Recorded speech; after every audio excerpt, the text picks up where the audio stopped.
Good evening and bienvenue, my fond fair friends, family, and subscribers. This is your humble narrator, Diomedes Rouge, here to bring you part 1 of What If Bell Was a Spartan?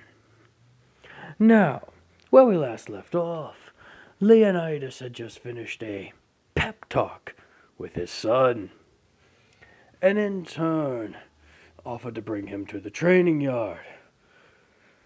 Bell happily agrees, not wishing to disappoint his father, and so they take off.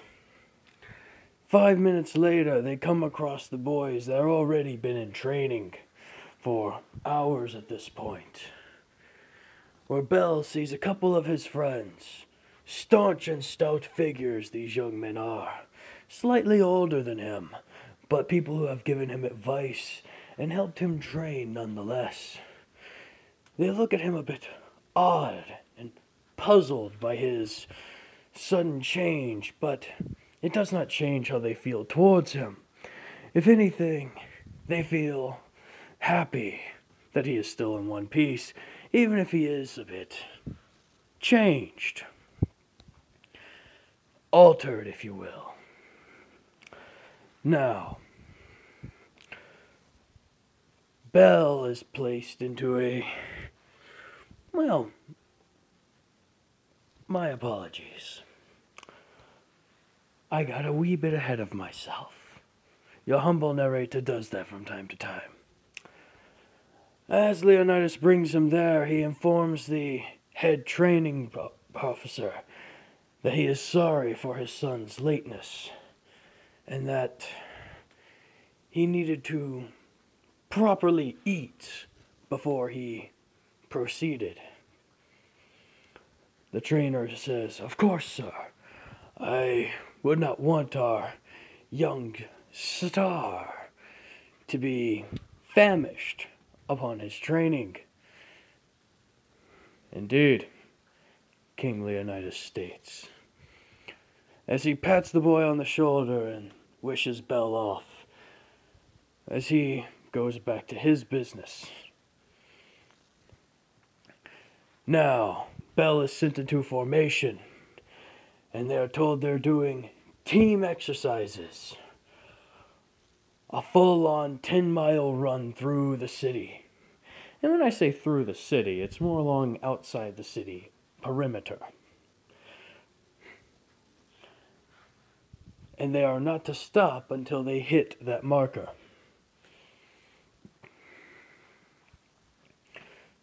So, they do so. And each one of them is told, in a group, that if one of them fails, if one of them drops, if one of them slows down, they will all be punished. They will all be forced to do grueling work. And they will all, wish for death before the end of it. Now, is this accurate? Somewhat, yes. Would they actually be wishing for death? No. It's just something to get the people motivated. But boy, when a man who's at least twice your size and 3 times your weight is looking down at you and telling you he's going to make your life hell, you would feel that. And boy, do you ever think that you would be. And so, all of them start running, Bell included. After the first mile, Bell is, for some reason, not even fatigued. He feels refreshed even. Granted, he's in the middle of the pack. He's standing out quite a bit as well. As he's running around the city gate, around the city perimeter and such, he sees so many things differently than he used to. how people are working the fields, how people are amassing in the streets, different types of smells, different types of, well, scenery that he's never truly looked at before. It's almost as if his mind's working on a completely different level than it once was.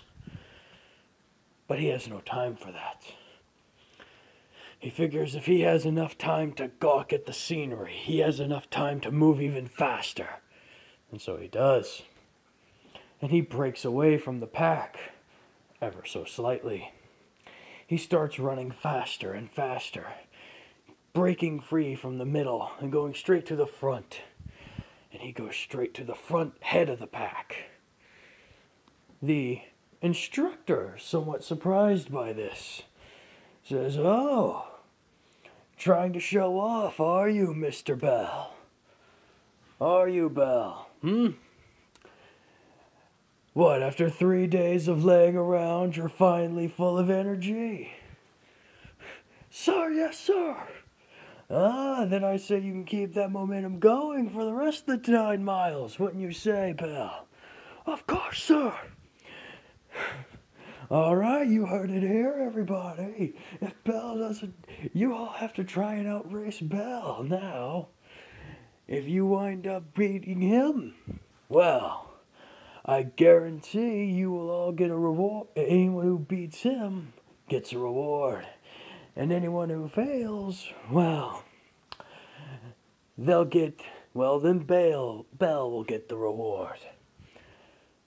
And what will that reward be? Well, you'll just have to find out." As everyone now is gunning for Bell's position. But what does Bell do? He runs even faster. The sergeant just thinks to himself, "Oh, that poor fool. He's going to be exhausted by the halfway mark at this rate. Oh well, I'll keep up with him just to be on the safe side." As he waves over to one of his other, comrades and tells him, "Stay with the group. I'll keep an eye on the kid." "As you wish, sir." And so, the sergeant runs forward, right next to Bell's, telling him over and over, "You're gonna tire yourself out doing that, boy." "No, I won't, sir." "Oh, you think you're man enough to keep running at full speed, do you?"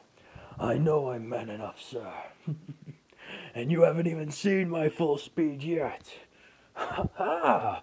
Apparently getting struck by lightning has made you a bit more cocky. Very well. Show me what you can do, Bell." And so Bell does.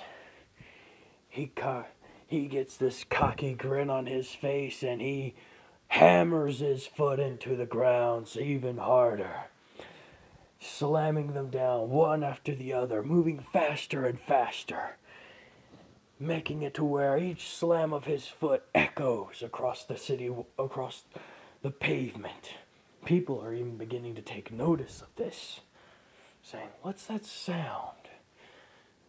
What's going on? Is there a horse Is there a horse galloping?" But then they just see Bell running as fast as his little feet can carry him, being followed by a sergeant who is, well, most assuredly, just slightly behind him. The sergeant's just thinking in his head, "Man, this kid's fast. When did Bell get this fast? Just a few weeks ago, he wasn't able to keep up with the rest. He was just barely able to keep mid-range of the rest of them. Now he's suddenly like some sort of some sort of arrow let loose.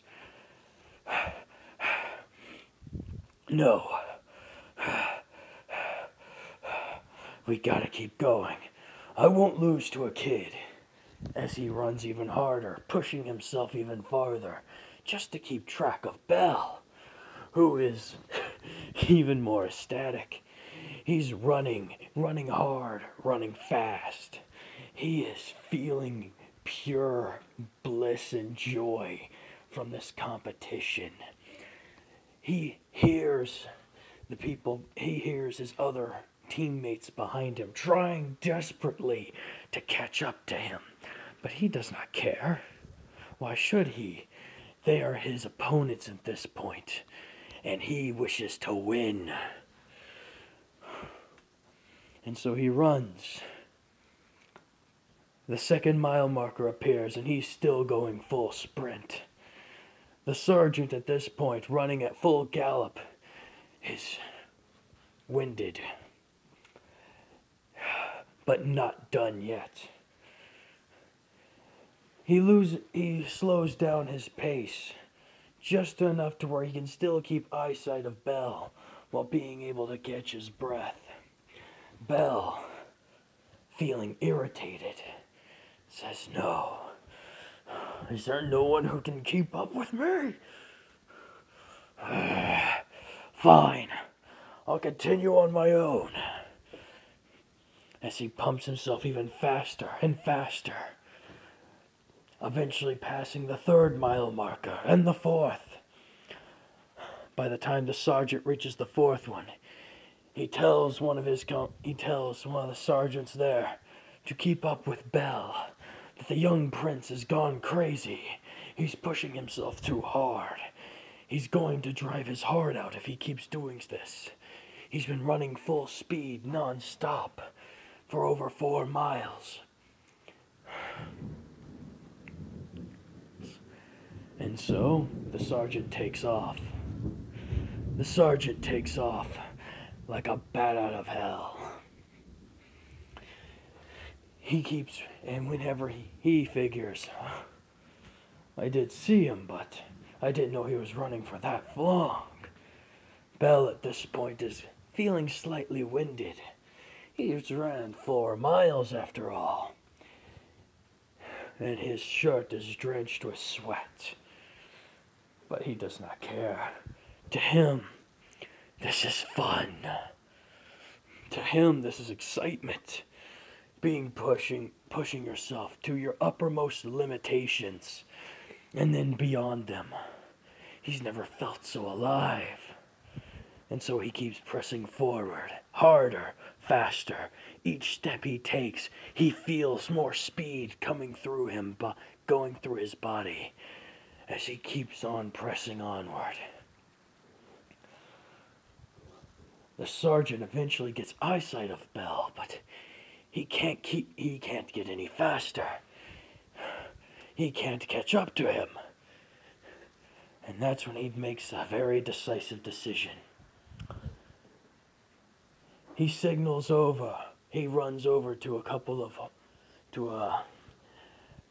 other soldiers and tells one of them to mount up and ride over to Belle and slow him down, for they fear his heart will go out.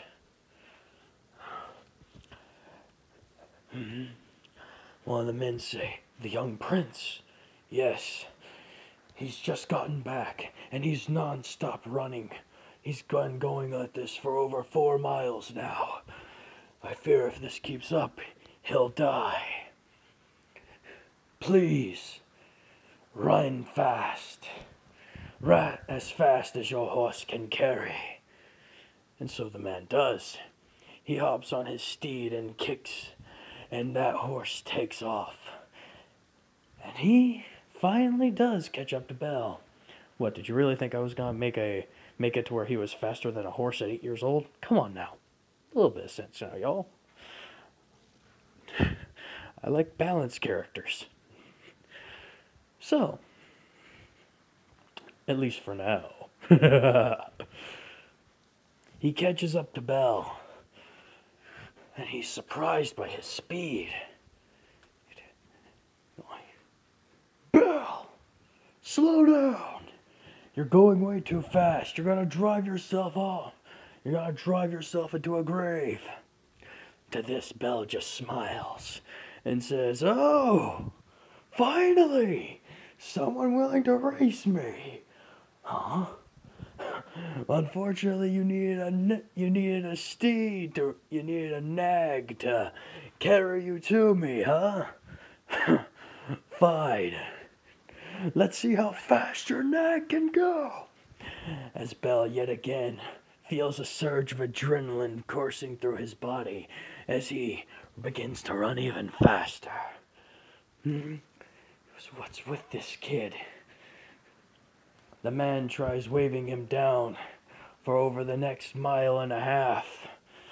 He has run full sprint for over 5.5 miles now. Actually, no, technically 6 miles, considering it was over 4 miles back then. So yes, he's run full sprint for 6 miles now. Slow your ass down. The man, finally having enough, jumps off his horse and tackles Bell and pins him to the ground. Listen to me, you little shit. Just because you have the power to run, just because you have the power to do to run as fast as you think you can, doesn't mean you should. What do you know? Look at yourself. Do you not see how tense your blood vessels are? They're pumping through your skin. They're pulsating through your skin, boy. You're in a high likelihood of dying at this rate. Do not wear yourself out for over a meager challenge. Do not kill yourself over a meager chance of victory. Over a meager win. You are a Spartan. Yes, I'm a Spartan, and we win. A Spartan doesn't only win, you moron. A Spartan wins well. We don't sacrifice everything to gain little. We aren't barbarians. We aren't brutes. The sooner you realize that, the better. We are competent fighters, yes, the best in all of Greece. However,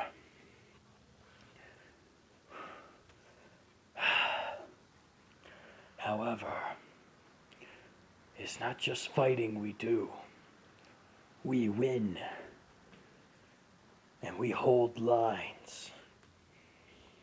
And we don't sacrifice needlessly.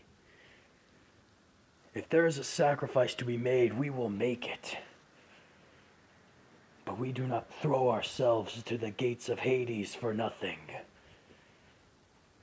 Do you understand me, boy?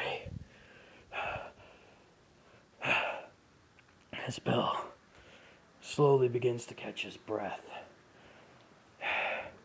Yes, sir. Good. I say you have a good 15 minutes before the rest of your... I say you have a good 15 to 20 minutes before the rest of your group gets anywhere near close enough. And that's for the front runners. Take a swig of water as he hands him some from his canteen. Or should I say his skin. And water skin, mind you. So, yes.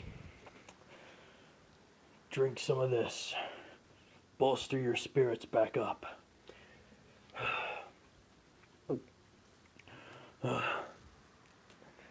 Thank you. And I apologize for making you worry. It is not your fault, Belle. You were unconscious for 3 whole days. The Spartan blood in you must have just gotten stir-crazy. I guess so. All right. Up on your feet. As Bell shrugs his shoulders. Can you still run? Yes, sir. Then do so. Huh? But didn't you say You still have a victory to gain. Just don't kill yourself doing it. Yes, sir. As Bell crouches down and takes off yet again. Not at full speed, mind you, but at a pretty decent pace. Decent enough to where most below average people won't catch up anytime soon. And since he has still about a 10-minute head start above the rest of them, well, it's easy to say he makes the next 4 miles with relative ease.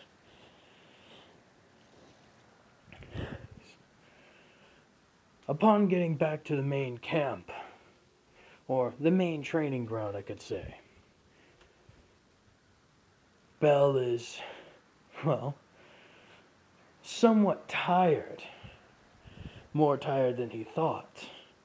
Adrenaline's a hell of a drug, but once it's through your system, you will be wiped. You will feel like a 3-day-old rag at a bar. Oof. He somewhat crouches down and takes his knees into his hand and just... I'm back. As he stands up and goes to the head trainer. I see. And you're far ahead of everyone else, I take it. Yes, sir. As I was instructed to be, sir. Oh? And who instructed you? That would be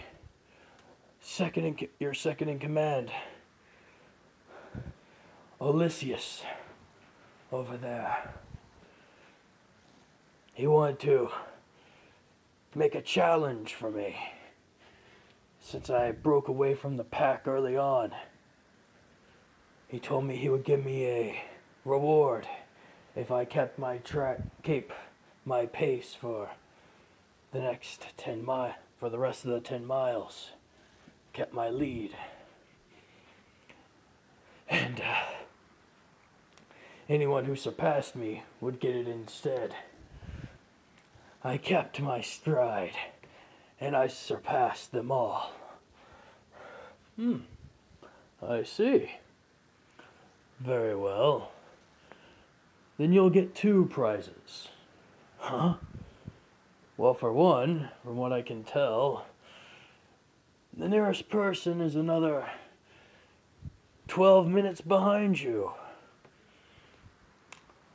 So for not only keeping your stride, but keeping your lead and enhancing it for such a long ways, that's truly worth something.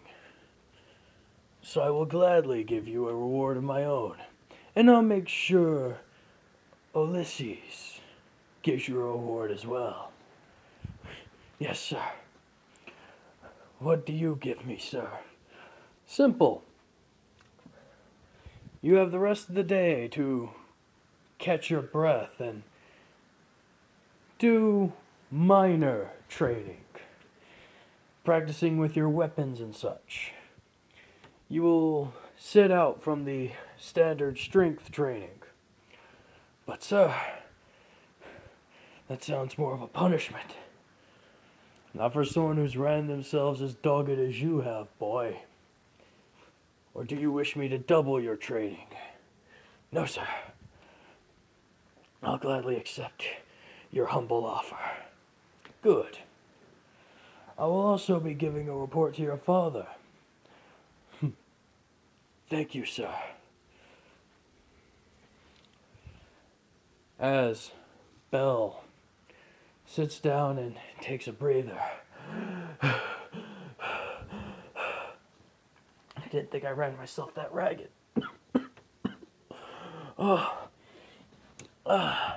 But that was so much fun. As his 2 friends come over and run to his side. Bell, are you alright? Bell, are you okay? Xander, Lander, of course, I'm fine. Just a bit winded. You are a crazy bastard. You know that, Bell? Xander remarks. Get struck by lightning. Get struck by lightning 3 days later. Outruns the entire troop of his entire class of troop. Oh, cut him some slack, Lander. Cut him some slack, Xander. Huh? Relax. Bell's just showing the sheer fact that he didn't get any rust on him. Isn't that right, Bell? You're still as sharp a sword as ever. As Lander slaps him on the back, knocking more wind out of him. Yep. I ain't rusty at all, Lander. Of course. After all, if you were, I'd knock it off myself. Isn't that what a good training partner's for? Lander, cut him some slack. He doesn't need your overboorish and overbearing mannerisms to slow him down. Oh, I swear, Xander, you sound like an Athenian at times, always so whiny and bitchy. Blah, blah, blah, blah, blah. He needs to have more blood pumping through his veins. He's a Spartan. And we Spartans fight, we kill, we indulge. Yes, and we're also poets. But I never see you writing any stanzas.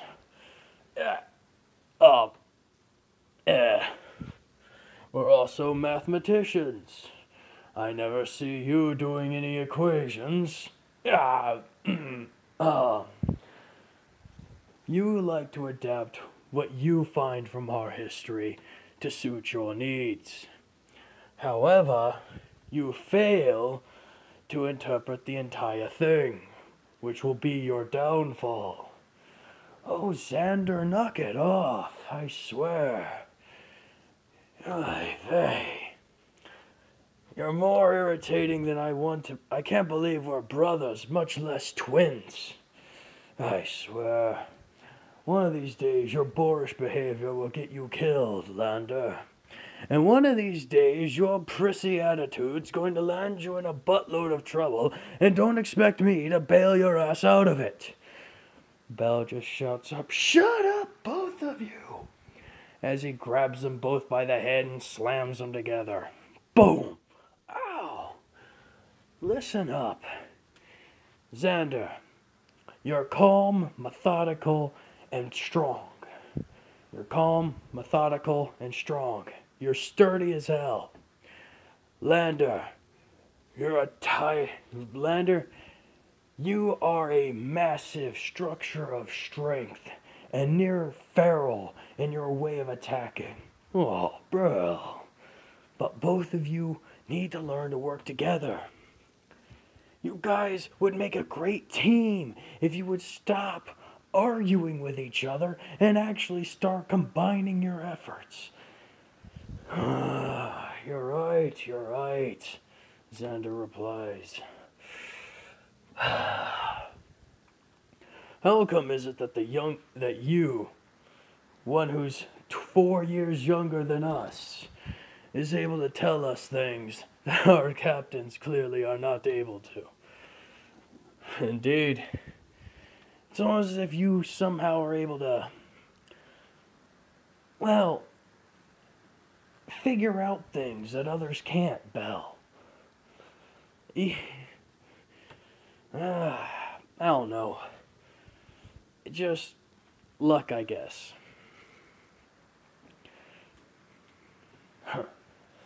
Well, whatever it is, be it blessing, be it luck, or be it curse, may it stick with you, for we need it.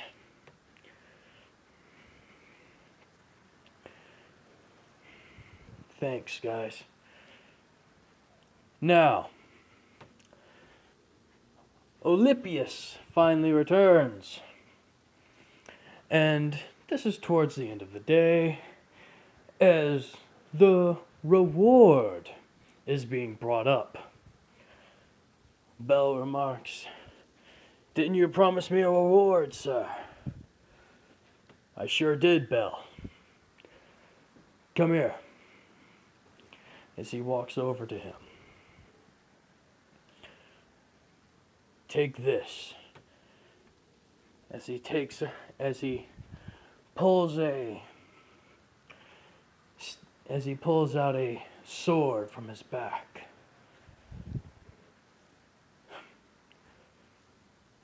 This is a blade that, while may not look like much, is very strong and is very sturdy. And as long as wielded correctly, it'll be sharper than any weapon that it may come across. Someone like you, who may be a bit hot-headed at times, who may be a bit over-enthusiastic at other times, someone like you, I feel, needs this weapon to help hone them into a great Spartan. And one great Spartan you will be one day. It's not every day a child needs to be caught up with by a horse. You know, pale horse. What? The pale horse. I believe that'll be a good nickname for you for now. I'd rather pale horse it is. No, please, don't. Everyone, say hello to the new Spartan.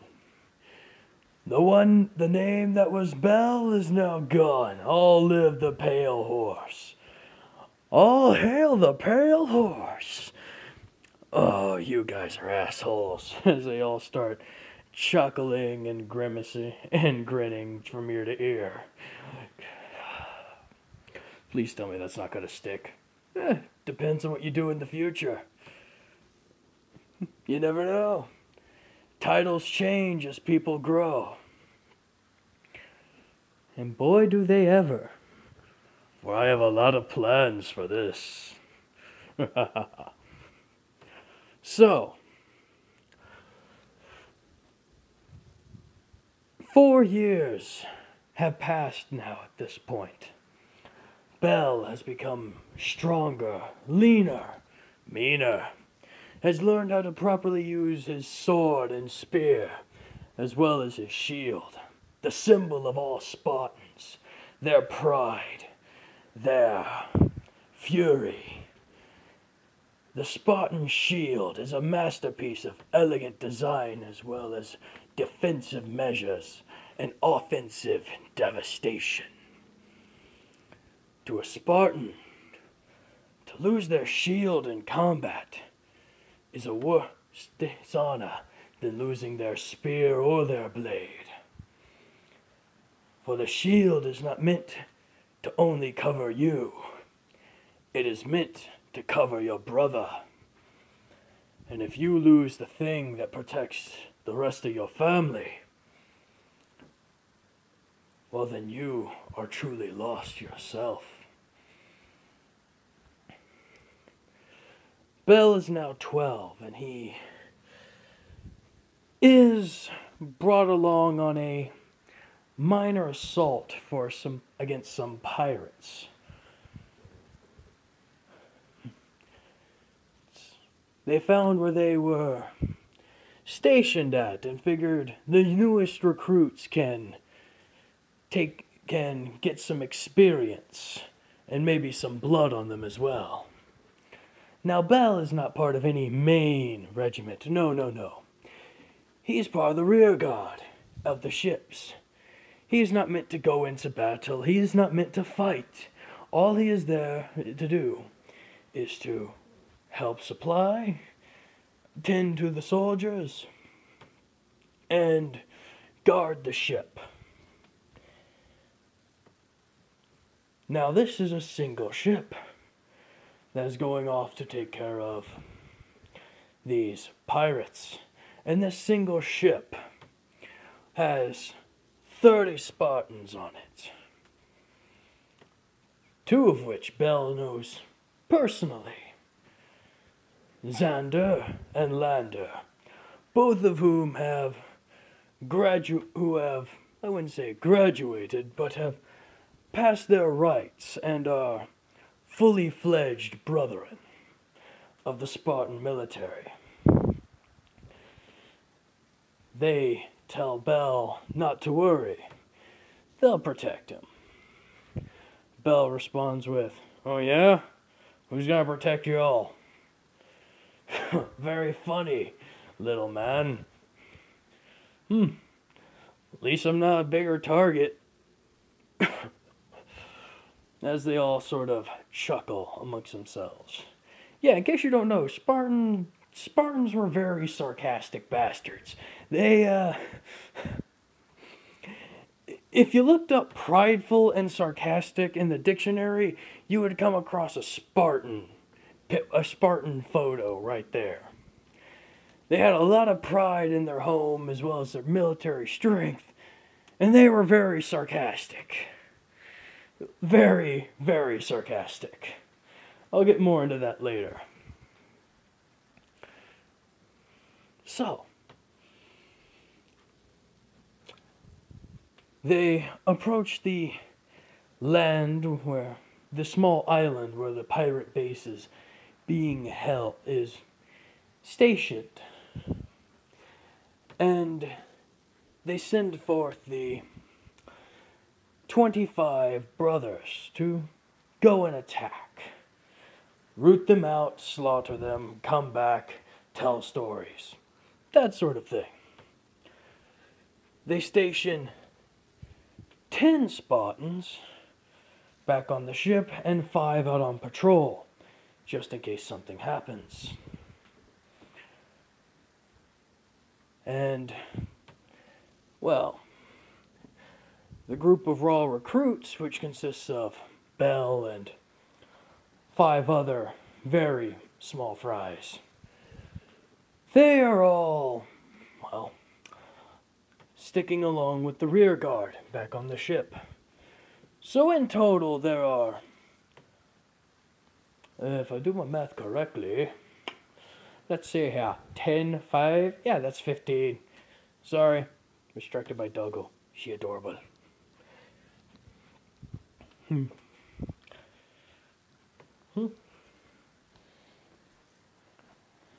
Oh.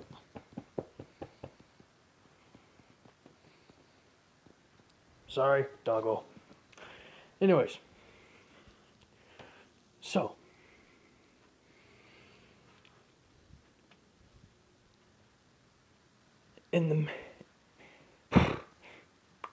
my apologies one more time. Take it from the top. So, 15 Spartans are watching the rear guard. 5 of which are out on patrol, and the 25 are, the 15 are out wiping out the land and wiping out the enemy. Yeah, that's math properly. So, the operation begins, and, well, quite readily they can hear the yells and, well, screams of the enemy. Which isn't uncommon when you're facing off against Spartans.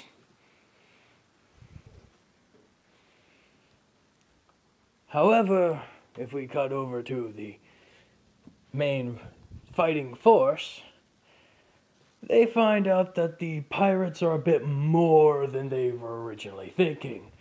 They were thinking a small band of maybe 20 to 30 men. What they've come across is a far larger band of, well, 40 to 60. Almost double what they were thinking. of a worst case scenario. They realize that they may begin to get overrun and needlessly slaughtered. So they fall back to form a more defensible position, but in doing so, well, men aren't going to throw their lives away, especially untrained, undisciplined men, such as pirates, over something they can easily run away from. And so they do. And where do they go? They go and attack the ship. Upon the way, they come across some of the Spartans on patrols. Now, don't get me wrong, Spartans are badass. In fact, they're beyond badass. They're badass of badass. However, 1 to 2 Spartans against a rushing horde of 30 to 50 men. That's a situation that even a badass would flinch at. And even a Spartan knows when to turn and run, especially in an unwinnable fight. However, Spartan pride also dictates you never turn your back to the enemy. And if you have to go to hell, make sure you take at least 2 of the bastards with you. And so, some of them do. Letting out a large war cry, one of the Spartan scouts struck, taking out 2 of the enemies with his spear before they closed the distance. But before they could pull out their sword, getting tackled and pinned to the ground and overrun. Their heavy armor not holding up well against the constant bombardment of blows they receive from the opponents, from their savage pirate opponents.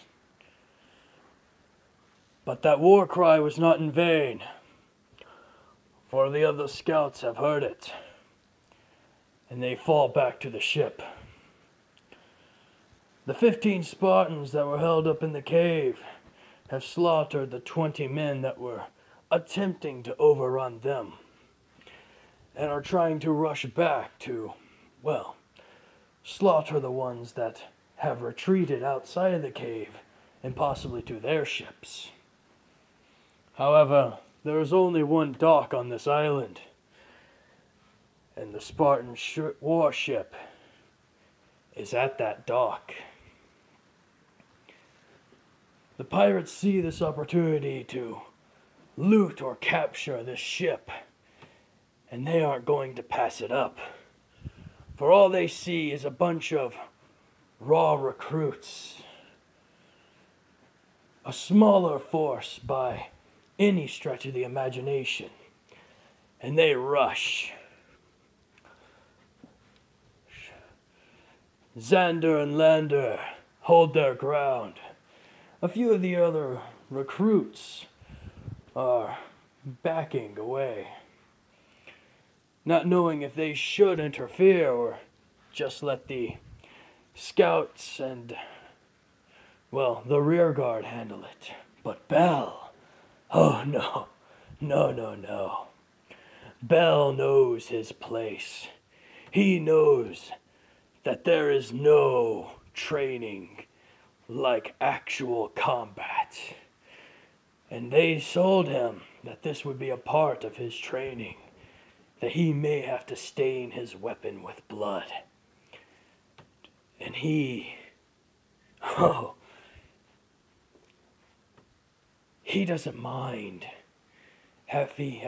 he doesn't mind stepping next to his brothers and fighting alongside them. He stands right between Xander and Lander at the main opening, the main draw of the ship, the main bridge. And he tells them, finally, some good action. I was beginning to get bored. Of course you were, Belle. Of course you were. And so, they raise their shields, extend their spears, and get ready to intercept. Upon seeing Belle's, bravery, the other recruits harden themselves over, thinking, he is right. We can't sit back. We must stand with our brothers. And so they march forward, interlocking their shields with the other scouts and the other with the other scouts and rear guard, making a phalanx wall. The pirates, now seeing this, realizing that they're running straight into a spearhead, that they're going to slam themselves straight into a wall of spikes and metal, and they buckle. But then, before they can retreat, they turn behind to see the 15 other Spartans have caught up to them.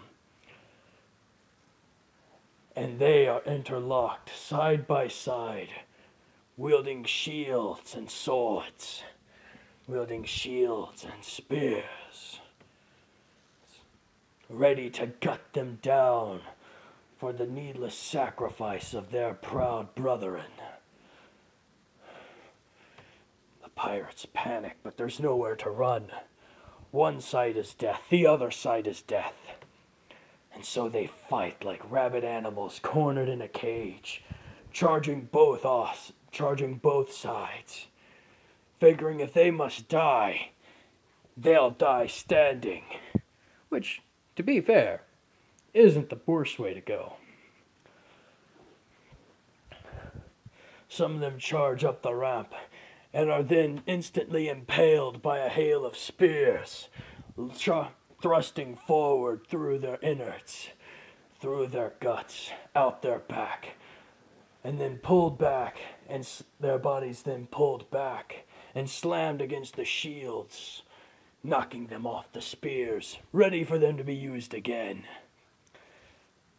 The others charge towards the troops on the ground. As soon as they land, boom! They slam themselves against the shields. Flesh against steel, flesh against bronze, which are then soon shoved aside, and a nice, heavy cleaving action of blades hack through the first few, as then the brothers in the rear thrust forward with their spears, stabbing the ones that would dare try to take advantage of such an opening. Who would dare think themselves superior or appropriate to try and attack a brother mid-strike?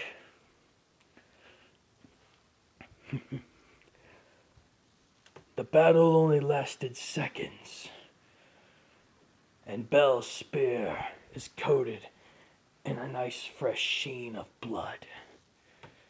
He was only able to kill one, but it was his first man, and he'll never forget it.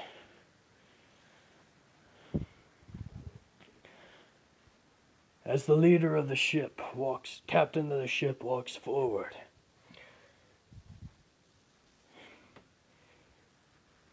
good job. All of you did well today. Things did not go as expected. But plans rarely survive first contact with the enemy. You all did well to react, hold your ground, and counter. I'm proud of all of you. And that's when Xander and Lander point out, "Sir, be proud of this one, not them." Why so? They were willing to leave it up to us. the new recruits were intimidated, you could say. It wasn't until the pale Spartan walked forward and interlocked his shields with ours did they start moving forward. It's true, sir. While the rest of them did eventually do so, it did take someone to motivate them. Bell was that person. He is an honored brother, and we believe he is ready for any right. You two are just young. You two are young and green. You have no right to dictate who is ready, nor any qualification to say so. Yes, sir. Forgive us, Captain. However, in the short amount of time you two have been on my ship, and have been with my company, you've proven yourselves worthwhile.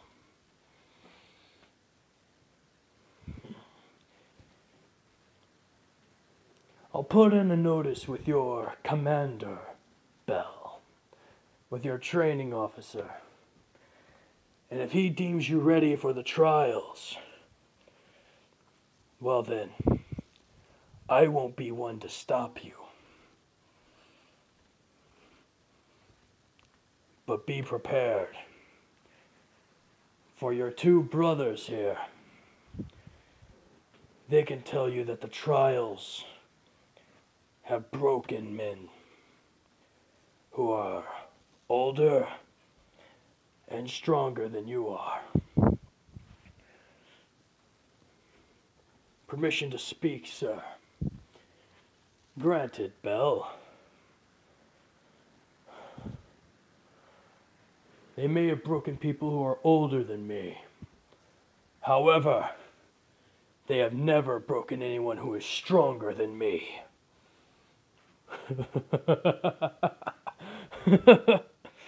Aye, maybe so. You'll get your chance to prove it if I have to bet my life on it now. You're quite interesting, Bell. Thank you, sir. Now, all of you, begin scrubbing the decks. I don't want that pirate filth anywhere on my ship before we make dock. Sir, yes, sir. As they begin to clean. Now, that's where I'm going to be leaving this episode off. Apologies, I didn't make it as far as I wanted to. And apologies for my stutters and foul-ups. It's a bit raining over here, and I get a little bit tired, per se, when it rains. You know, that whole syndrome of wanting to yawn and relax and stretch out while you listen to the rain trickle down the roof, sort of feeling. This has been your humble narrator, Diomedes Rouge, wishing you all farewell.